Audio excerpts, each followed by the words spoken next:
An investor and a venture capitalist named Kevin O'Leary, who hosts the reality show Shark Tank, may have legitimately said one of the dumbest comments that we've ever covered here on Secular Talk Radio. Wealth, this is according to Oxfam, of the world's 85 richest people is equal to the 3.5 billion poorest people. It's fantastic. And this is a great thing because it inspires everybody, gets the motivation to look up to the 1% and say, I want to become one of those people. I'm going to fight hard to get up to the top. This is fantastic news, and of course I applaud it. What can be wrong with this? Really? Yes, really. So somebody living on I celebrate capitalism. $1 a day in Africa is getting up in the morning and saying, I'm going to be Bill Gates. That's the motivation everybody needs. The only thing between me and that guy is charity. Motivation. I just need to pull up my socks. I don't have socks. Look, don't tell me that you want to redistribute wealth again. That's never going to happen, okay? You know what? You take a simple stat like this, which is neither good nor bad. It's just a fact. It's a celebratory stat. I'm very excited about it. I'm wonderful to see it happen. I tell kids every day, what's wrong with this? Up at a cocktail party. No, Amanda, what's wrong with this statement? One possible response to it. If you work hard, you might be stinking rich one day. We're talking about people in extreme abject poverty. That's how you get 3.5 billion. No, we're not. You were just talking about really category. Rich people. No. Okay. I'm going to tell you later what you should say to this. Coming up after the break, a look at China's... That's amazing. No, but see, that guy right there, he's helpless. He's a lost cause. His brain is too far gone. He's too brainwashed. And ironically, you know what he reminds me of? He reminds me of a communist. Because communists will tell you that the purity of the system is what matters most. Even if you try to demonstrate to them that, look, man, communism doesn't actually work because you can't make it so that everybody gets paid the same amount of money, and because then you ruin the incentives to actually get up and do things, and it's like trying to make a river flow in the opposite direction. It doesn't conform with our human nature, and whenever it's attempted to be implemented, it fails because something about it just doesn't sync with human beings, but they don't matter. It's all about the purity of the system. Nope, that's right. That's how it's supposed to be. This guy's the same way on the other end of the spectrum.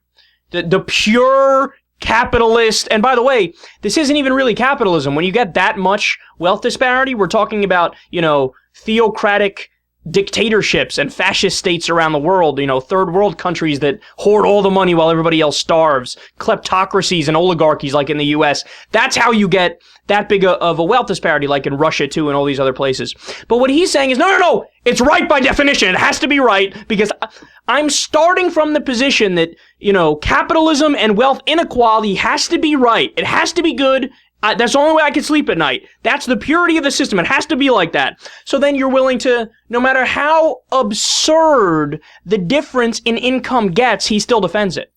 She just said to him, 85 people have more wealth than the bottom 3.5 billion people. You can fit that on a double-decker tour bus, okay? 50% of the world has less money than 85 people. He says it's fantastic. His words, it's fantastic. Also, I should mention the top 1%, they have $110 trillion. That's more than the bottom 50% of people times 65. Look, man, the bottom line is this. There's nobody in the world who actually worked that hard. It's logically impossible, physically impossible. It's impossible. Nobody's capable of working that much harder than anybody else, where they are worth that absurd amount. Are they really that, biologically superior? Or did they really, their time on this earth was spent that much more efficiently that, they deserve all that much money than anybody else? Don't get me wrong. Do some people deserve double what other people make? Sure. Do some people deserve triple? Sure. Do some people deserve quadruple what other people make? Sure. Do some people deserve up to, maybe 25 times what other people make? Yes. Yes, they do. But to say that this kind of a disparity makes sense, you're just an idiot. You're just a moron. There's no level where you would say, you could tell that guy there's 5 people in the world that have 90% of the wealth created, and the other 95% are fighting for the crumbs. He would say, great, I love it. It gives people something to look up to and to try to get to. And this leads to a whole nother point. Extreme poverty doesn't even offer you equal opportunity. And by the way, that's all that progressives and liberals are fighting for. We're fighting for equal opportunity. So in other words, if you give people their basics met, then it's on them after that. And it should be a meritocracy where the harder you work, the further you go. So you have to give people an education. or else they don't have an equal shot, right? You have to give people health care, or else they could go bankrupt if they run into one medical problem. I mean, medical bills is the number one cause of bankruptcy in the U.S. We saw that happen all the time.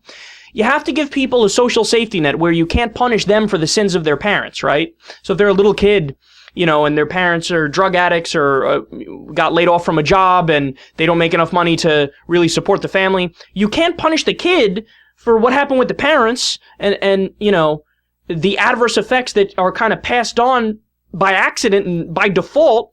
So you have to have a social safety net. You have to offer certain things, protection. You need police protection to protect individual rights. You have to pay for that via tax dollars. This is all redistribution of wealth. The military to protect the nation. You have to have healthcare. You have to have education. I mean, I can go down a list.